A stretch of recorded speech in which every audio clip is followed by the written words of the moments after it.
Hello students, I hope everybody is doing great and all are fit and fine. बच्चों, आज से हम एक नई जर्नी को स्टार्ट करने जा रहे हैं and the subject that we are going to start is the Indian economic development part of class 12th economics. बच्चों, क्लास 12th इकोनॉमिक्स के दो अलग अलग पोर्शंस हैं. The first portion was macroeconomics and the second portion or the part B is the Indian economic development. तो आज से हम लोग इस अपने नए जर्नी को बिगिन करेंगे और एक नए सब्जेक्ट को बिगिन कर रहे हैं which is very much different from the macro economic portion, क्योंकि यहाँ पे हम थोड़ी सी इंडियन हिस्ट्री को जानेंगे. ठीक है, इंडिया में अभी तक जो डेवलपमेंट की स्ट्रैटेजीज हैं वो किस तरह से फॉलो करी गई हैं, कौन कौन से ईयर में अलग अलग एरियाज को लेकर क्या क्या चेंजेस आए इकोनॉमी के अंदर, उसको स्टडी कराया जाएगा. इंडियन गवर्नमेंट ने किस तरह की पॉलिसीज फॉलो करी हैं 1991 से पहले और 1991 के बाद क्या क्या मेजर चेंजेस आए उनके बारे में हम समझेंगे. जो हमारी इकोनॉमी के अलग अलग सेक्टर्स हैं, ठीक है, उसके बारे में हम नॉलेज को गैदर करेंगे.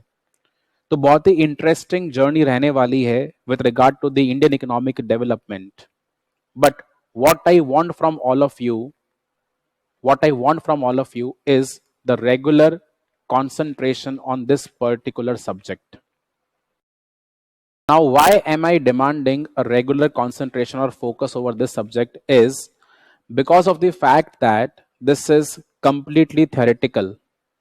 मतलब मैं आपको अगर समझा दूंगा यहाँ पे एक बार एक कॉन्सेप्ट तो मेरा काम खत्म हो गया. उसके बाद अब यहाँ पे आपके ऊपर एक बहुत बड़ा बर्डन आएगा उसको रिमेंबर करने का.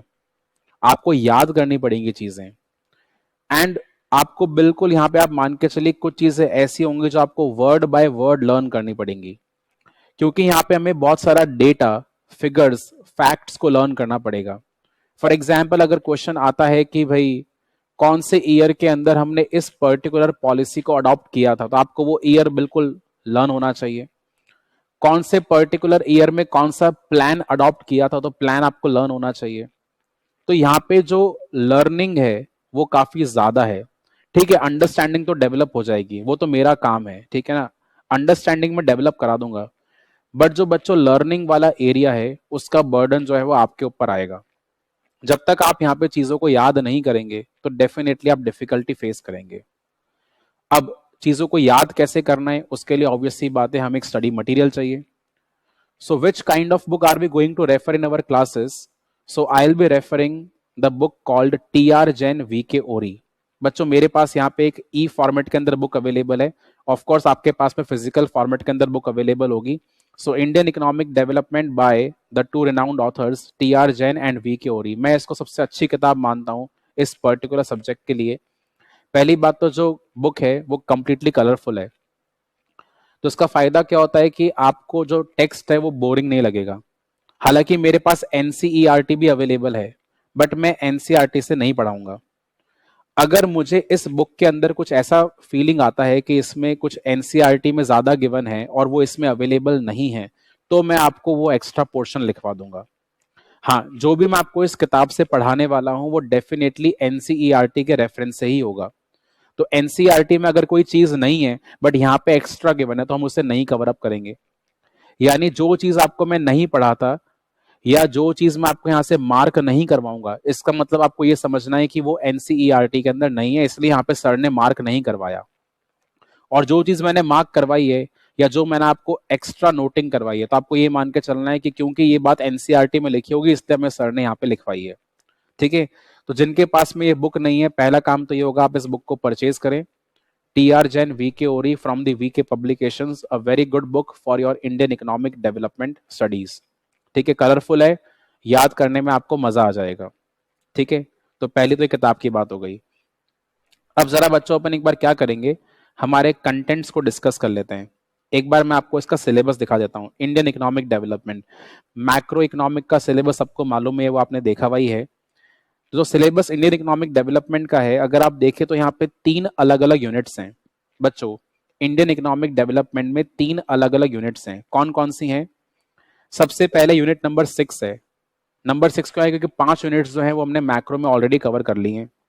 Unit number 6 is regarding the development experience 1947 to 1990 and economic reforms in 1991. बच्चों यहाँ पे जो अपन कहानी पढ़ने वाले हैं वो पढ़ने वाले हैं इंडिपेंडेंस के बाद की कहानी। ठीक है, इंडिपेंडेंस की बात की कहानी का मतलब India got its independence on 15th of अगस्त 1947। तो 1947 से लेकर 1991 तक इंडिया ने डेवलपमेंट के लिए कौन कौन सी स्ट्रैटेजीज को फॉलो करा उसको हम डिस्कस करने वाले हैं with reference to different areas. 1991 में आकर इंडिया को यह फील हुआ कि जो स्ट्रैटेजी वो फॉलो करते हुए आ रहा है वो उसके लिए बेनिफिशियल नहीं है।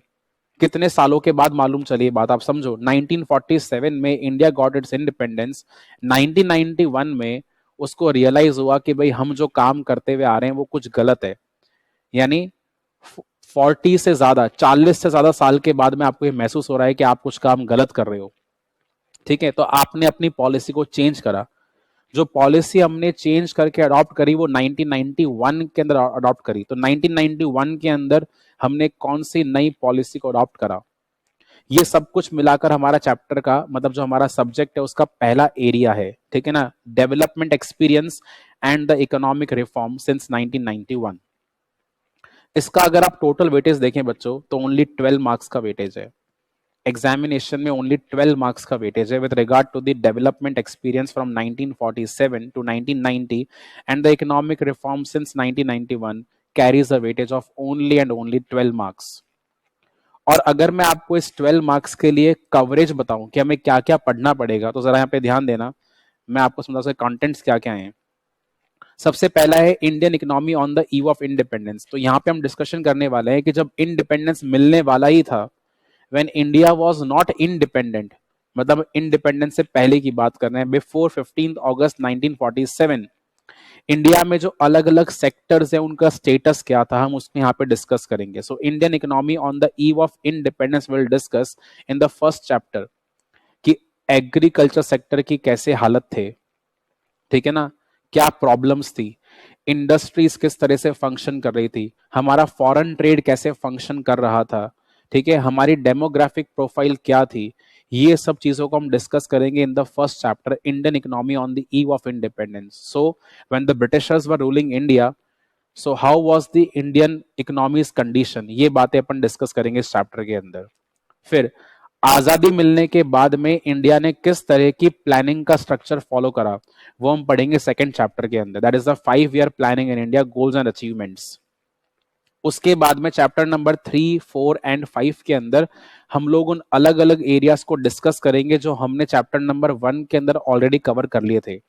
यानी बच्चों चैप्टर नंबर 1 के अंदर आपने ये समझा था कि एग्रीकल्चर का स्टेटस क्या था eight the time of independence, independence से पहले क्या स्टेटस था, इंडस्ट्रीज का स्टेटस क्या था, फॉरेन ट्रेड की फंक्शनिंग कैसे थी, डेमोग्राफिक प्रोफाइल कैसे थी। अब उसी को हम डिस्कस करेंगे कि आजादी के बाद क्या क्या हुआ, यानी 1947 से लेकर 1990 तक हमने कौन कौन से चेंजेस इंट्रोड्यूस करे in agriculture, industry and foreign trade, इसके बारे में अपन समझेंगे। फिर इसके बाद हम क्या देखेंगे कि हमने अपनी पॉलिसी को किस तरह से चेंज करा इन 1991 एंड हम लेकर आ गए न्यू इकोनॉमिक पॉलिसी। तो बच्चों चैप्टर नंबर 1 से लेकर 6 तक आप देखें जरा, चैप्टर नंबर 1 to 6 आप भी अपने इस टेक्स्ट बुक के अंदर मार्क कर देना अगर आपके पास में अभी अवेलेबल हो, और अगर अभी अवेलेबल नहीं है तो फटाफट से इसका अरेंजमेंट करें, इसको खरीद के लेकर आए और फिर बाद में मार्क कर लेना। चैप्टर नंबर 1 से लेकर चैप्टर नंबर 6, ठीक है ना बच्चों, from 1 to 6, this is of how much marks, 12 marks only. ये जो पूरा यूनिट है वो मिलाकर कितने नंबर का है, 12 नंबर का है, only 12 marks. Now you can imagine कि आपको यहाँ पे 12 नंबर लेने के लिए कितनी सारी मेहनत करनी पड़ेगी। ठीक है ना, बहुत सारी मेहनत करनी है। आप देखो 145 पेजेस हैं, ठीक है ना, क्योंकि 145 पेज से हमारा चैप्टर नया स्टार्ट हो रहा है, चैप्टर नंबर 7। तो 145 पेज एंड 12 मार्क्स, आप खुद समझ सकते हैं बच्चों कि 12 नंबर के लिए 145 पेजेस पढ़ना वर्थ नहीं है। ठीक है ना, क्योंकि इसमें बहुत सारी चीजें हमें एक्स्ट्रा दे रखी हैं। यानी अगर मैं ये वाला कंटेंट जो हम यहां से कवर कर रहे हैं, अगर मैं आपको ये एनसीईआरटी से कंपेयर करा दूं तो एनसीईआरटी में ये काम लगभग इससे आधे पेजेस में हो गया होगा, और इनफैक्ट उससे भी कम में हो गया है। तो क्या इतना पढ़ना वर्थ है? नहीं है। बेसिकली क्या करते हैं बच्चों, हर ऑथर ना अपनी किताब को अलग अलग तरीके से बनाता है। मैं ये नहीं बोलूंगा ये किताब बेकार है, मैं बोलूंगा इस किताब के अंदर बहुत ज्यादा कंटेंट दे रखा है, तो थोड़ा आपको फेथ मुझ पे रखना पड़ेगा। यानी अगर कोई चीज मैंने आपको नहीं पढ़ाई इसमें से, या कोई चीज मैंने कैंसिल कर दी, हमने डिस्कशन भी नहीं करा उसके बारे में, तो आप ये मान के चलना कि वो चीज हमारे सिलेबस में नहीं है। सिलेबस में नहीं है इसका मतलब क्या हुआ? एनसीईआरटी में नहीं है। यानी आपको मैं जो भी पढ़ाऊंगा, जो भी मार्किंग करवाऊंगा, वो स्ट्रिक्टली एनसीईआरटी के अकॉर्डिंग होगा। तो specially from chapter number 1 to chapter number 6 मैं आपको जैसा पढ़ाऊं आपको वैसे ही पढ़ के जाना है, क्योंकि we are strictly following the recommendation of NCERT only, because 12 marks है एंड 12 मार्क्स के लिए चैप्टर्स बहुत ज्यादा हैं। अगर मैं एवरेज लगाऊं तो हर चैप्टर का वेटेज ओनली 2 मार्क्स का हुआ, ठीक है। बट यहाँ पे ऐसा तो है नहीं कि हर चैप्टर 2 नंबर का आएगा। कोई चैप्टर में से क्वेश्चन शायद ना भी आए, किसी में से 3 नंबर का आ जाए, किसी में से 6 नंबर का आ जाए। आप मेरी बात समझ पा रहे हैं? तो इसलिए यहाँ पे हमें अपनी स्टडीज को रेस्ट्रिक्ट करके चलना है। ऐसा नहीं कि पूरा पूरा सब कुछ पढ़ने बैठ गए, पूरा पूरा याद करने बैठ गए, नहीं। जिन चीजों को मैं बोलूंगा ये इंपॉर्टेंट है, उसी को आप मार्क करना, उसी को ढंग से याद करना, specially from chapter number 1 to chapter number 6। बच्चों, ये जो हमारी आज की क्लास है, intro class Indian economic development के लिए बड़ी इंपॉर्टेंट क्लास है, क्योंकि जो इस सब्जेक्ट को पढ़ने की स्ट्रैटेजी है मैं केवल आज की क्लास में ही डिस्कस करूंगा। इसके बाद फिर कभी और डिस्कस नहीं करूंगा, ओनली आपको कंटेंट पढ़ाऊंगा एंड समझाऊंगा एंड मार्किंग करवाऊंगा। बट आज की क्लास के अंदर हम पूरा अपना जो फोकस है, स्ट्रैटेजी है, वो डिस्कस करेंगे। हम किस तरह से सब जैसे प्रोसीड करने वाले हैं, किस तरह से हम इसको आगे पढ़ेंगे, ये सब डिस्कशन अपन आज की क्लास में इसको फिनिश कर देंगे, राइट। अच्छा, अगला अब क्या सेक्शन आ रहा है? पॉवर्टी से स्टार्ट हो गया। अब अगर आप आगे कंटेंट देखेंगे हमारे सिलेबस के, तो इस सिलेबस के अंदर आप देखिए current challenges facing the Indian economy. तो इंडियन इकोनॉमी के अंदर आज की तारीख में ऐसे कौन कौन से चैलेंजेस हैं जो उसे फेस करने पड़ते हैं, और किस तरह से हम उससे फाइट कर रहे हैं। 22 मार्क्स आपके सिलेबस का जो मेजर वेटेज है वो यहां पे है, 22 मार्क्स। एंड अगर आप चैप्टर देखेंगे तो चैप्टर लगभग उतने हैं जितने आपने पहले कवर करे, जितने आपने पहले चैप्टर देखे ना बच्चों, उतने ही चैप्टर्स हैं, बट वेटेज काफी ज्यादा है। So just look over here. अगर मैं फिर से आपको यहाँ पे कंटेंट्स दिखा दूं, so we are talking about chapter number 7, 8, 9, 10, 11 and 12। ठीक है, 7, 8, 9, 10, 11, 12, यानी फिर से 6 चैप्टर्स यहाँ पे और ऐड हो गए। बट इन 6 चैप्टर्स का वेटेज कितना है? These 6 chapters are worth 22 marks. बच्चों आप इंपॉर्टेंट समझो। अब अगर मैं आपको बोलूं कि आपको ज्यादा मेहनत कहां पे करनी है, तो आप खुद इतने समझदार हो, आप बोलोगे सर 22 मार्क्स के लिए हमें ज्यादा एफर्ट करना है। और इन 22 मार्क्स को ऑब्टेन करने के लिए आपके पास कितने पेजेस हैं? From page number 145 to page number 315। बच्चों पेज नंबर 145 से पेज नंबर 315, यानी अप्रोक्सीमेटली कितने पेज हो गए? 170 पेजेस। तो 170 पेजेस आपको 22 मार्क्स देंगे, एंड यहाँ पे 145 पेज आपको 12 मार्क्स देंगे। आपको खुद को इतनी सिंपल मैथमेटिक्स आती है, आप सब वैसे भी मोस्टली जो मेरी क्लास के स्टूडेंट्स हैं वो सब कॉमर्स स्टूडेंट्स हैं, तो आप समझ सकते हैं कि आपको अपना मैक्सिमम टाइम कहाँ पे इन्वेस्ट करना है। You should invest your maximum time from chapter number 7 to chapter number 12, क्योंकि वो आपको 22 मार्क्स देंगे। और रही बात आखिरी चैप्टर की, development experience of India, Pakistan and China, this chapter is worth how many marks? 6 marks. ये सिंगल चैप्टर है और 6 नंबर का है, तो ऑफ कोर्स ये चैप्टर भी आपके लिए बड़ा इंपॉर्टेंट चैप्टर हो गया, क्योंकि एक ही चैप्टर है और 6 नंबर का। तो अब रिवीजन का स्ट्रैटेजी क्या होना चाहिए? आई वुड ऑलवेज से बच्चों कि जब भी आप रिवीजन करेंगे, सबसे पहले आप रिवाइज करना चैप्टर नंबर 7 से लेकर 12 तक। हालांकि मैं आपको इस तरह से नहीं पढ़ाऊंगा, मैं तो चैप्टर नंबर 1 से ही पढ़ाऊंगा, एंड जहां तक होगा हम इसको पूरे सीक्वेंस के अंदर पढ़ेंगे। मतलब हैपेजर्डली नहीं पढ़ने वाले, मैं तो आपको सीक्वेंस के अंदर पढ़ाने वाला हूँ पूरा सिलेबस। ठीक है, जब तक कि कोई ऐसी नीड अराइज ना हो कि मैं कुछ चेंज करना चाहूँ हमारे प्लान के अंदर, तो वो बात अलग है। बाकी हम लोग इसको पूरा सीक्वेंस स्टडी करेंगे, 1, 2, 3, 4 इन द सेम ऑर्डर। ठीक है। बट रिवीजन के नजरिए से आपको पहले रिवाइज करना चाहिए 22 मार्क्स का सिलेबस, क्योंकि 170 पेजेस हैं एंड 22 मार्क्स हैं, वेरी इंपॉर्टेंट एरिया। फिर उसके बाद आपको रिवाइज करना चाहिए 6 मार्क्स का टॉपिक, सिंगल चैप्टर। 28 मार्क्स तो आपने कवर कर लिए ओनली विद द 7 चैप्टर्स, और जो रिमेनिंग 6 चैप्टर है उन्हें 12 मार्क्स हैं, उसको आपको लास्ट में कवर अप करना चाहिए, क्योंकि आपका जो सिलेबस है 40 मार्क्स का है। 40 में से 28 मार्क्स 7 चैप्टर्स के हो गए, तो on an average her chapter 4 number का हो गया। यानी चैप्टर नंबर 7 से लेकर चैप्टर नंबर 13 तक हर एक चैप्टर बहुत इंपॉर्टेंट है, क्योंकि हाई वेटेज रखता है। बट चैप्टर नंबर 1 से लेकर 6 तक सभी चैप्टर्स इतने इंपॉर्टेंट नहीं है, इसलिए हम उसको थोड़ा ऊपर ऊपर से पढ़ेंगे, हल्का हल्का पढ़ेंगे। बट चैप्टर नंबर 7 से लेकर 13 तक हम बहुत डिटेल में स्टडी करेंगे। आपको मेरी ये वाली बात समझ में आ रही है? ये प्लानिंग समझ में आ गई? ठीक है। कौन सी किताब रेफर करनी है मालूम चली गया? Indian economic development by T R. Jain and V K Ohri. नहीं है तो परचेज कर लेना, ठीक है। और अब हम क्या करेंगे, जैसा आपको मैंने बताया, we are starting with the very first chapter of this syllabus, that is Indian economy on the eve of independence. और जैसा यहाँ पे चैप्टर गिवन है उसी तरह से उसको पढ़ेंगे, ठीक है। बट अगेन मैं आपको ये बोलूंगा कि जिन चीजों को मैं मार्क करा रहा हूं केवल आप उस पर ध्यान देना, specially from chapter number 1 to chapter number 6। अब मार्किंग कैसे करनी है? मार्किंग के लिए you should also purchase highlighters. क्या होता है जब पेन से मार्किंग करते हो तो रिविजन करते वक्त ना काफी बोरिंग सा महसूस होता है, मजा नहीं आता रिविजन करते वक्त। बट अगर हाइलाइटर से मार्किंग करोगे तो क्या है कि आपके जब आप रिविजन करोगे तो आपको वो चीज एकदम से विजिबल होगी। अगर हमने कुछ हाईलाइट कर दिया तो वो अलग से उभर कर आता है, अलग से निखर कर आता है, तो लर्न करने में आसानी होती है, क्योंकि आपको फटाफट से वो चीज दिखती है, कलर्ड फॉर्मेट के अंदर है पहली बात तो आप 2-3 अलग अलग कलर्स के हाइलाइटर परचेज कर लो। उससे क्या होगा, हम किताब को थोड़ा रंग देंगे, रंग देंगे तो क्या होगा कि आपको वो दिख जाएगा रिवीजन के समय, और आपको इजीली लर्न भी हो जाएगा। और जो भी एक्स्ट्रा बातें होगी तो हमारी किताब के अंदर एम्पल ऑफ स्पेस अवेलेबल है, क्योंकि उसके जो मार्जिन है काफी वाइड है, तो जो भी एक्स्ट्रा इन्फॉर्मेशन है हम उसके मार्जिन में लिख देंगे, ठीक है। तो आपको किताब के साइड में बहुत सारी जगह मिल जाएगी। तो इसका मतलब ये हुआ कि आपको कोई भी एक्स्ट्रा कॉपी मेंटेन करने की जरूरत नहीं है। जैसे हमने मैक्रो इकोनॉमिक्स के लिए अलग से कॉपी बनाया था, वहां पे हमने नोट्स लिखे थे। इंडियन इकोनॉमिक डेवलपमेंट में आपको मैं नोट्स नहीं लिखवाऊंगा। You don't have to maintain any extra copy for this purpose. हम जो भी लिखेंगे अपनी किताब के अंदर लिखेंगे, और जो भी एक्स्ट्रा इन्फॉर्मेशन होगी उसको किताब के अंदर ही इनपुट कर देंगे, ठीक है। बात समझ में आ रही है? तो ये जो इंट्रो पार्ट है आपको क्लियर हो गया, क्या करना है, कैसे करना है, किस तरह से पढ़ना है। स्ट्रैटेजी मैंने आपको समझा दिया, हम चैप्टर किस तरह से कवर करने वाले हैं, और सबका वेटेज क्या रहेगा एग्जाम के अंदर, ये भी हमने डिस्कस कर लिया है, राइट।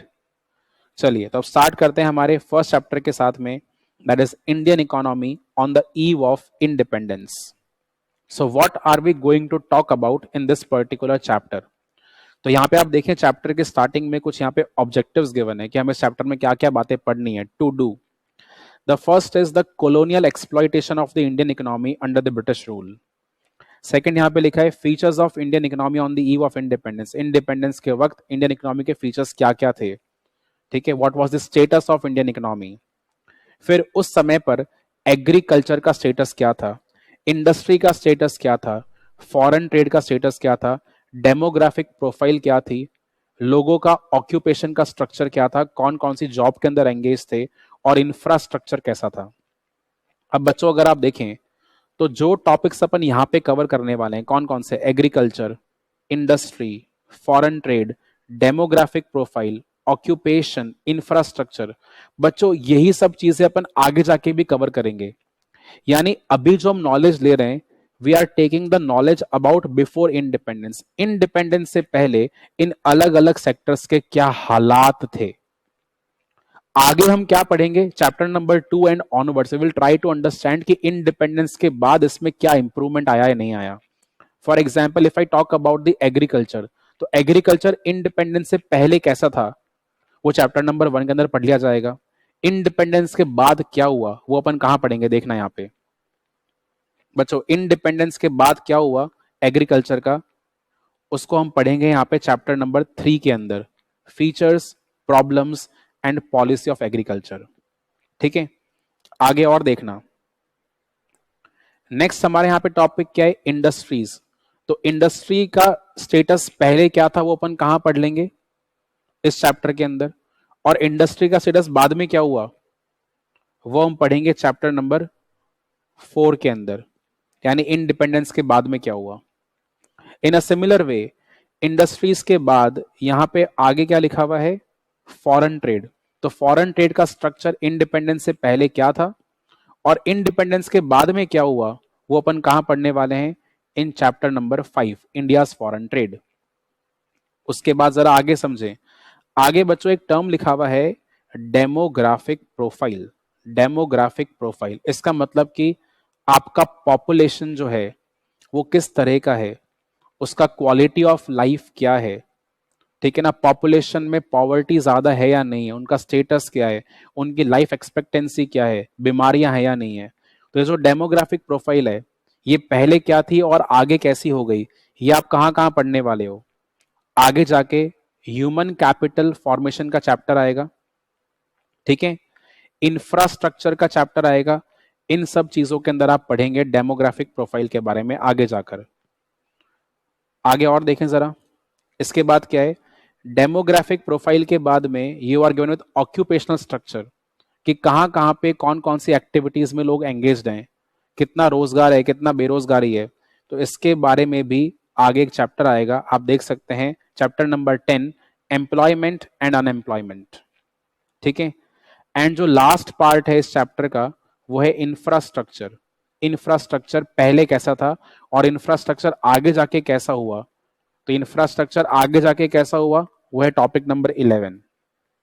ध्यान दे पा रहे हैं, यानी जो चीज हम फर्स्ट चैप्टर में पढ़ेंगे वो चीजें आगे तक कंटिन्यू होती चलेंगी, ठीक है बच्चों। जो चीजें आप चैप्टर नंबर 1 में पढ़ोगे वो चीजें हम आगे तक कंटिन्यू करते हुए चलेंगे। तो आप ये मान के चलिए कि चैप्टर नंबर 1 जो है वो आपके लिए इस सब्जेक्ट का बेस चैप्टर है, और इस बेस चैप्टर को समझना बहुत जरूरी है ढंग से, क्योंकि जो यहाँ पे हम चीजें पढ़ने वाले हैं वो आगे तक कंटिन्यू होंगे हमारी पूरे सिलेबस के अंदर, राइट। स्टार्ट करें अब, चलिए। फर्स्ट चैप्टर का पहला पहला पोर्शन क्या आ रहा है बच्चों, colonial exploitation of the Indian economy under the British rule. जैसा आपको मैंने बोला you must have the highlighters of 2 to 3 colours, और जो चीज मैं यहाँ पे हाईलाइट करूंगा आपको भी उसको हाईलाइट कर लेना है। I will give you sufficient time for highlighting, don't worry about it. हाँ जी बच्चों, क्या था आजादी से पहले, ध्यान देना, सुनना मेरी बात बहुत ध्यान से बच्चों। आजादी से पहले तो मतलब आजादी से पहले का मतलब India wasn't independent, India was dependent on somebody, India was ruled by somebody, and वो समबडी कौन है, Britishers. So India was ruled by the Britishers for many many years, ठीक है ना, बहुत साल अंग्रेजों ने राज करा इंडिया पे, करा ही था। तो जब अंग्रेजों ने इंडिया पे बहुत साल तक राज करा तो ब्रिटिश गवर्नमेंट जो थी वो इंडिया को कंट्रोल करती थी। Whole of the India was majorly controlled by the British government. But जो एट प्रेजेंट गवर्नमेंट है it is not the British government, उसको हम क्या बोलते हैं, इंडियन गवर्नमेंट, जो टाइम टू टाइम कभी बीजेपी की थी तो कभी कांग्रेस की हो गई, और करंटली अभी किसकी है, बीजेपी की है। तो ब्रिटिश गवर्नमेंट की एक बड़ी अजीब सी पॉलिसी थी। ब्रिटिश गवर्नमेंट ने इंडियन इकोनॉमी को कॉलोनीज के फॉर्म में रूल करा। What is meant by colonies, उन्होंने इंडिया को अपनी कॉलोनी माना। जिस सोसाइटी में आप रहते हो, ठीक है ना, वहां पे आपको अपने लोग मिलते हैं कि भाई ये मेरी सोसाइटी है, मैं यहां पे रहता हूं, यहां मेरा मकान है, ये मेरे नेबर्स हैं। तो ब्रिटिशर्स ने इंडिया को एग्जैक्टली इस तरह से रूल करा कि इंडिया उसी की कॉलोनी है, और उस कॉलोनी को पूरी तरह से एक्सप्लॉइट करा। इनफैक्ट आई मस्ट से कि ब्रिटिशर्स ने इंडिया को ओवर एक्सप्लॉइट करा, ठीक है, और हर सेक्टर में एक्सप्लॉइट करा। ऐसा नहीं कि कोई सिर्फ पर्टिकुलर सेक्टर पे ज्यादा फोकस करा, नहीं, Britishers focused on each and every sector and they over exploited the Indian economy including the Indian population as well. मतलब कि जो इंडिया के लोग थे उनको बिल्कुल मजदूर बनाकर काम करवाया, जो भी इंडिया के रिसोर्सेस थे उनको हेवीली एक्सप्लॉइट करा और उसको अपनी कंट्री तक पहुंचाते गए। उनकी जो कंट्री थी वो क्या थी, ब्रिटेन थी। तो ब्रिटेन तक सारा का सारा सामान पहुंचाते गए, और जो भी काम करा वो बेसिकली खुद के फायदे के लिए करा। यानी they ruled India as a colony, अपनी कॉलोनी मानते हुए, ठीक है ना, अपना नेशन मानते हुए उसको रूल करा। और इस तरह से रूल करा कि इंडिपेंडेंस के बाद इंडिया की कंडीशन बहुत पुअर हो गई थी, एंड नेसेसरी था इंडिया को अपलिफ्ट करना। इसीलिए इंडिया ने स्ट्रेटेजीज फ्रेम करी 1947 के बाद में, और इंडिया को अपलिफ्ट करना चाहा। बट उसमें कितना सक्सेस मिला या नहीं मिला वो तो अपन आगे समझेंगे, ठीक है। So India was ruled as an economy, as a colonial economy, ठीक है। और हर एरिया पर अलग अलग तरीके से टारगेट किया गया था, और हर एरिया को एक्सप्लॉइट किया गया था। किसने करा एक्सप्लॉइट? ब्रिटिशर्स ने इंडियन इकोनॉमी को एक्सप्लॉइट करा। कौन कौन से एरियाज को एक्सप्लॉइट करा? Agriculture, industries, trade, employment, each and every sector, even the infrastructure as well, कुछ भी नहीं छोड़ा। यानी पहले के जमाने में हम बोलते थे कि भारत सोने की चिड़िया था, ठीक है। India was treated as a free bird, as a free golden bird, ठीक है। बट ब्रिटिशर्स ने वो सोने की चिड़िया को, जो आजाद पंछी हुआ करता था, ठीक है, उसको पूरी तरह से रूल कर लिया, और रूल करके इस तरह से अपने कब्जे में ले लिया कि उसने बहुत लंबा राज किया इंडिया के ऊपर। और फाइनली बहुत सारे फ्रीडम फाइटर्स के एफर्ट्स के बाद में इंडिया गॉट इट्स इंडिपेंडेंस, ठीक है। So how was India rule by the Britishers? India was exploited in the colonial format by the Britishers, यानी ब्रिटिशर्स ने कॉलोनीज बनाकर इंडिया को रूल करा, ठीक है। अलग अलग एरिया में अलग अलग कॉलोनीज डेवलप करी और उसके थ्रू रूल करा, ठीक है। फॉर एग्जाम्पल, एक स्टेट में अलग तरह से मैनेजमेंट है, किसी और स्टेट के अंदर किसी और तरह से मैनेजमेंट किया जा रहा है, और सारा का सारा जो मैनेजमेंट है वो किसके कंट्रोल में है? Under the British government. So basically they played the policy of divide and rule, जो आपने पहले पढ़ा भी होगा अपने जूनियर क्लासेस के अंदर, ठीक है ना। फूट डालो और राज करो, डिवाइड एंड रूल। हाँ जी। तो बच्चों अपन क्या कर रहे हैं, देखो अब जो आपके इस किताब का पहला टॉपिक है, colonial exploitation of the Indian economy under the British rule, यहां पे आपको कुछ भी पढ़ने की जरूरत नहीं है। क्यों नहीं पढ़ना? बिकॉज जो चैप्टर के हमारे आगे के टॉपिक्स हैं उनमें हम इसी के बारे में डिस्कशन करने वाले हैं। यानी अगर आप देखें तो यहाँ पे ये लिखा है कि ब्रिटिशर्स ने किस तरह से एग्रीकल्चर को कोलोनियली एक्सप्लॉइट करा, वो यहाँ पे लिखा हुआ है। आगे फिर ये लिखा है ब्रिटिशर्स ने किस तरह से इंडस्ट्रीज को एक्सप्लॉइट करा। फिर लिखा है इंटरनेशनल ट्रेड को कैसे एक्सप्लॉइट करा। तो जो हमारे चैप्टर के बच्चों आगे के टॉपिक्स हैं वो यही तो हैं। आप देखो मैंने आपको पढ़ाया था हमारे चैप्टर के ऑब्जेक्टिव्स क्या हैं। सबसे पहले हमें इंट्रोडक्शन दिया गया अबाउट द कॉलोनियल एक्सप्लॉइटेशन। फिर बताए गए इंडियन इकोनॉमी के फीचर्स क्या थे इंडिपेंडेंस के वक्त। फिर ये बताया इंडिपेंडेंस से पहले, just before the independence, agriculture का स्टेटस क्या था, इंडस्ट्री का स्टेटस क्या था, ट्रेड का स्टेटस क्या था। तो ब्रिटिशर्स ने मेजरली इन एरियाज को एक्सप्लॉइट किया था, और उसी के बारे में ब्रीफ इंट्रोडक्शन यहाँ पे गिवन है। अब क्योंकि मैं आपको यहाँ पे शॉर्ट में पढ़ाऊं फिर बाद में लॉन्ग में पढ़ाऊं और दोनों चीज आपको मार्क कराऊं तो आपका एफर्ट तो वेस्ट हो गया ना। इसीलिए मैंने इस फर्स्ट टॉपिक के अंदर कुछ भी मार्क नहीं किया हुआ, तो आपको यहां से कुछ भी मार्क करने की जरूरत नहीं है। हम डायरेक्टली अपना टॉपिक नंबर 2 स्टार्ट करेंगे, that is the features of Indian economy on the eve of independence. And again यहाँ पे आपको बहुत सारे फीचर्स गिवन है, आपको सारे के सारे फीचर्स मार्क नहीं करने। हम उन्हीं फीचर्स पे फोकस कर रहे हैं जो हमें कहाँ पे गिवन थे, एनसीईआरटी में गिवन थे, ठीक है। तो ये वाला एफर्ट आपको करने की जरूरत नहीं है, ये एफर्ट ऑलरेडी मैंने पहले से किया हुआ है। I have thoroughly compared NCERT with this particular book, और जो भी चीज एनसीईआरटी में है और वो यहाँ पे नहीं है वो मैं आपको अलग से नोट करवा दूंगा, उसकी टेंशन आपको लेने की जरूरत नहीं है, राइट। तो बच्चों पहला फीचर क्या है देखें आप, स्टैग्नेंट इकोनॉमी। बोलते हैं इंडिपेंडेंस के समय पर जो इंडियन इकोनॉमी थी it was stagnant. What is meant by stagnant? बच्चों जहां पे ग्रोथ ना के बराबर हो। हम अगर बोलते हैं कि इंडिया की आज की ग्रोथ क्या है, तो इंडिया की ग्रोथ को आप मेजर कर सकते हैं इन टर्म्स ऑफ जीडीपी, कि पुराने ईयर में जीडीपी इतना था, अभी के ईयर में जीडीपी इतना है, इसका मतलब जीडीपी का इतना ग्रोथ हुआ, ये आप कंपेयर कर सकते हैं, राइट। बट पहले के जमाने में मतलब इंडिपेंडेंस से पहले India was completely a stagnant economy, यानी या तो ग्रोथ थी नहीं, या ग्रोथ थी तो इतनी कम थी कि आप अगर किसी को बोलेंगे कि हम इस रेट से ग्रो कर रहे हैं, आपको खुद को शर्म आ जाएगी। यानी ग्रोथ वॉज नेग्लिजिबल, ठीक है ना। बिल्कुल आप ये मान के चलो कि इतनी स्लो स्पीड से इंडिया की ग्रोथ हो रही थी कि हम कभी भी इंडिया को स्ट्रॉन्गेस्ट इकोनॉमीज की तरह नहीं देख पा रहे थे। बट आज के टाइम पे आप देखें, India is a very strong economy, और हर कंट्री इंडिया को एक्सप्लॉइट करना चाहता है in terms of its resources और द मैन पावर और एनीथिंग। यानी आज के टाइम पे इंडिया की जो पोजीशन है बहुत स्ट्रांग है, ठीक है ना। मतलब ऐसा कोई भी कंट्री नहीं होगा जिसने इंडिया का नाम नहीं सुना होगा, बट इनफैक्ट इंडियंस ऐसे होंगे बहुत सारे जिन्होंने सारी कंट्रीज का नाम नहीं सुना होगा। So all the countries might be knowing about India right now. India, America, China, Russia, इनके बारे में हर कोई जानता है।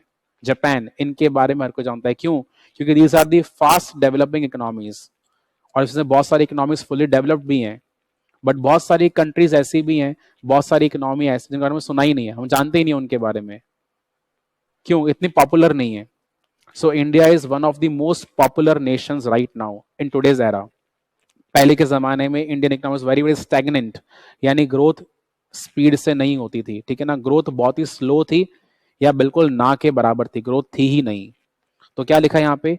Stagnant economy is the one which shows little or no growth in income. The growth rate of per capita income was as low as 0.5% per annum.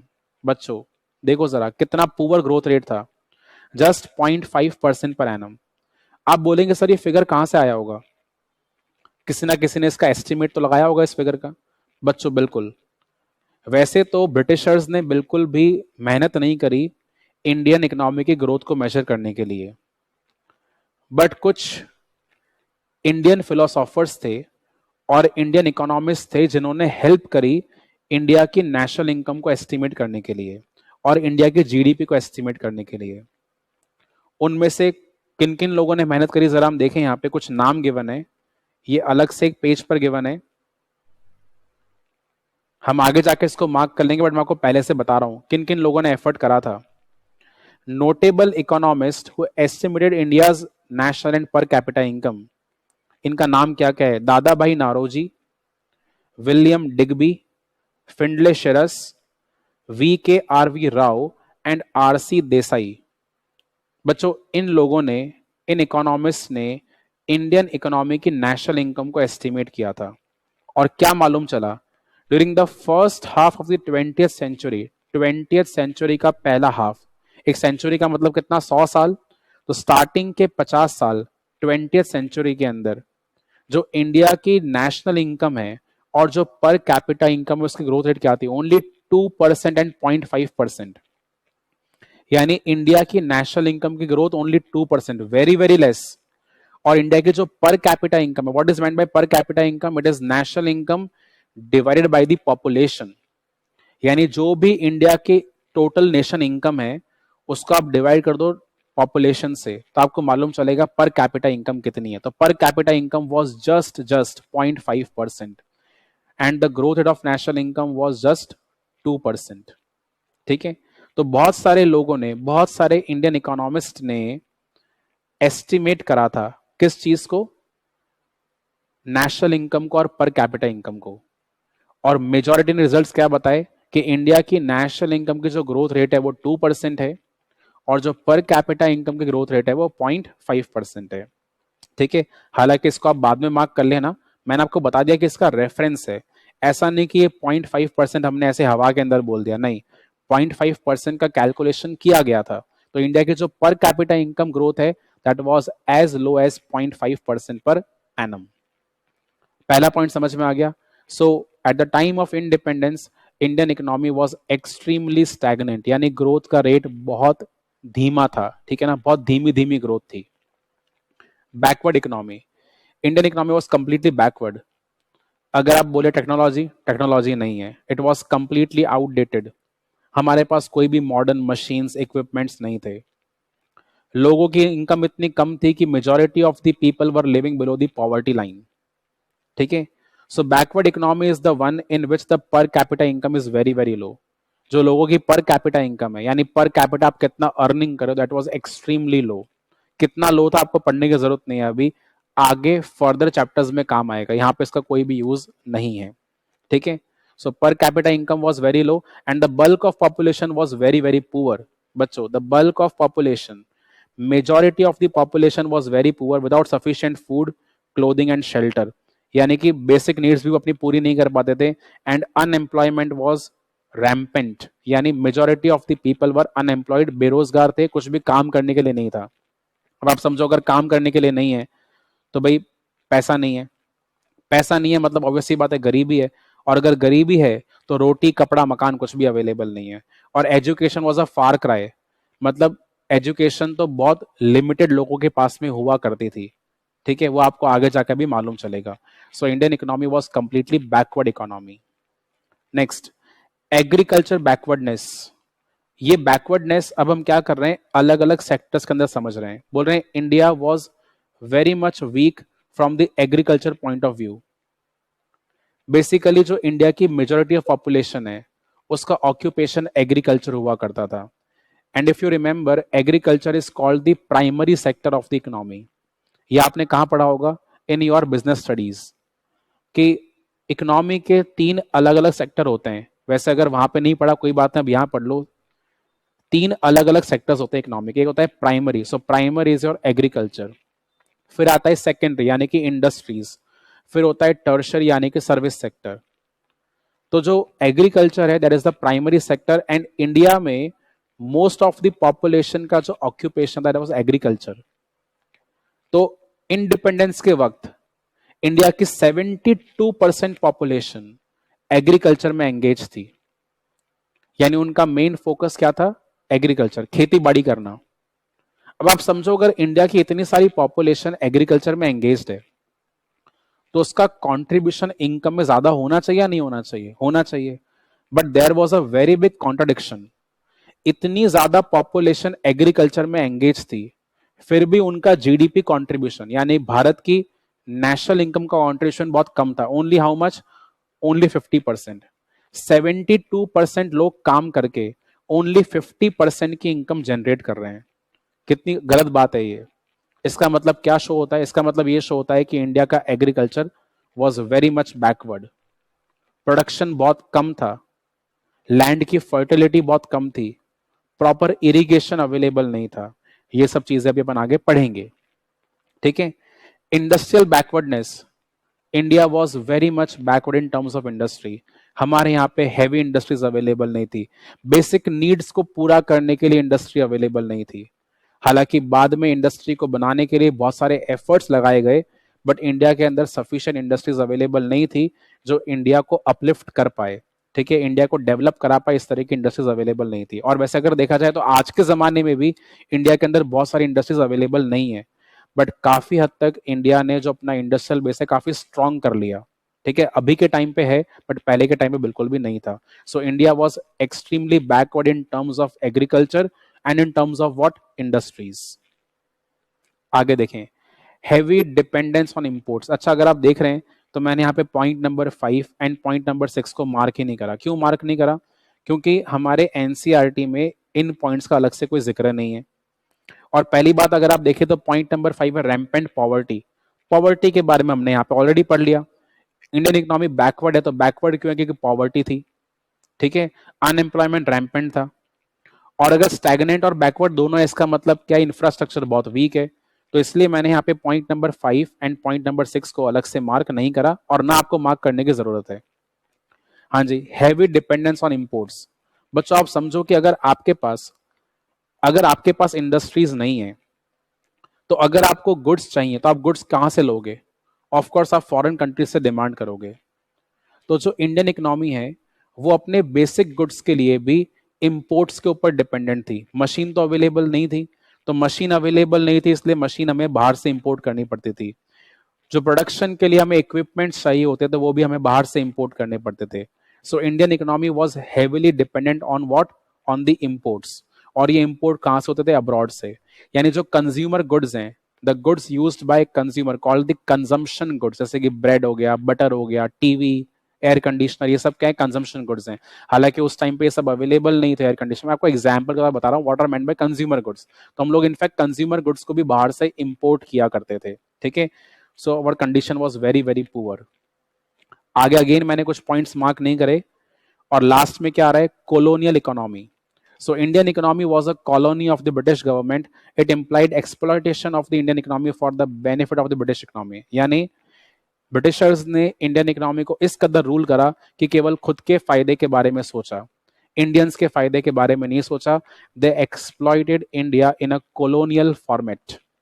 So Indian economy was used as a source of raw material for the British industries. ठीक है, British की industries के लिए India को use किया गया as a source of raw material. ठीक है, कैसे यूज करा, ये सब चीजें अभी आगे आएंगी। तो बच्चों ये कुछ फीचर्स हैं इंडियन इकोनॉमी के eight the time of independence. यहाँ पे हमें कितने गिवन है, 10 फीचर्स गिवन है। मैंने आपको केवल कितने मार्क कराए, 1, 2, 3, 4, 5 एंड 6। मैंने आपको केवल 6 फीचर्स मार्क करवाए हैं। ये ध्यान में रखते हुए कि अगर क्वेश्चन आएगा तो मैक्सिमम 6 मार्क्स का आ सकता है, और ये 6 पॉइंट आपके पास में अवेलेबल है। और अगर आप एनसीईआरटी से कंपेयर करेंगे तो आपको उनके अंदर भी ये 6 पॉइंट्स ही मिलेंगे। ठीक है, बात समझ में आ रही है। इसलिए मैंने केवल यहाँ पे इन 6 पॉइंट्स को मार्क करा और बाकी पॉइंट्स को मैंने मार्क नहीं करा। So what do I want now, कि आप अपनी टेक्स्ट बुक के अंदर जो मैंने यहाँ पे कंटेंट हाईलाइट करा हुआ है उसको आप भी हाईलाइट कर लो। तो इसका मतलब क्या हो जाएगा, आपको रिवीजन के वक्त जब भी आपका स्कूल का एग्जाम हो या बोर्ड का एग्जाम हो या कोई सा भी एग्जाम हो, तो जो मैंने यहाँ पे हाईलाइट करा है केवल आपको वही पढ़ के जाना है। ठीक है, हाईलाइट कर लो। आज की क्लास के अंदर मैं केवल ये टॉपिक ही करा रहा हूँ, only this topic, features of Indian economy on the eve of independence. फिर नेक्स्ट क्लास के अंदर हम लोग फर्दर टॉपिक से स्टार्ट करेंगे। ठीक है, फटाफट से मार्क कर लीजिए अपनी टेक्स्ट बुक के अंदर।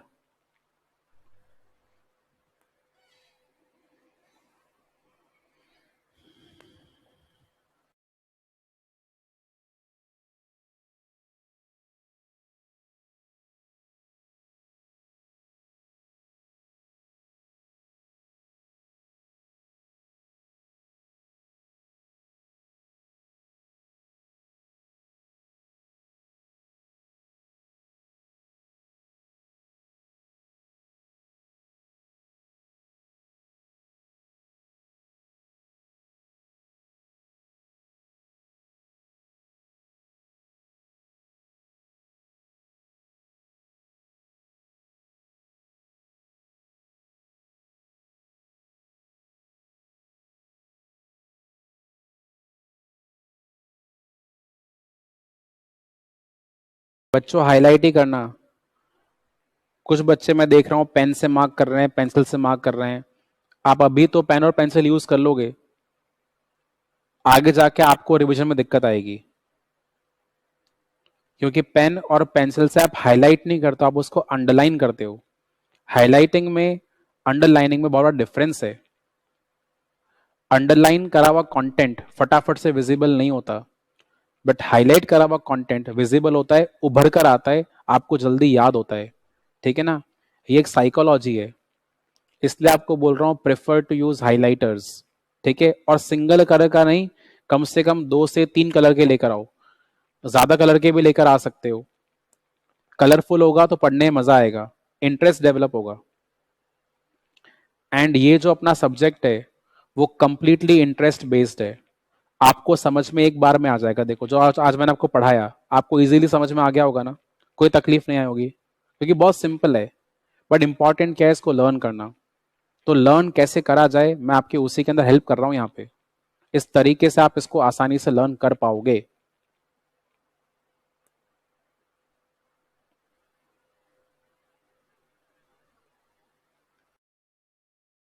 जल्दी से मार्क करते जाएं।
तो बच्चों सबने हाईलाइट कर लिया है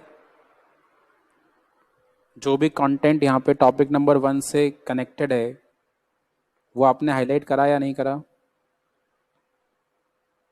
done. So will continue further in the next class.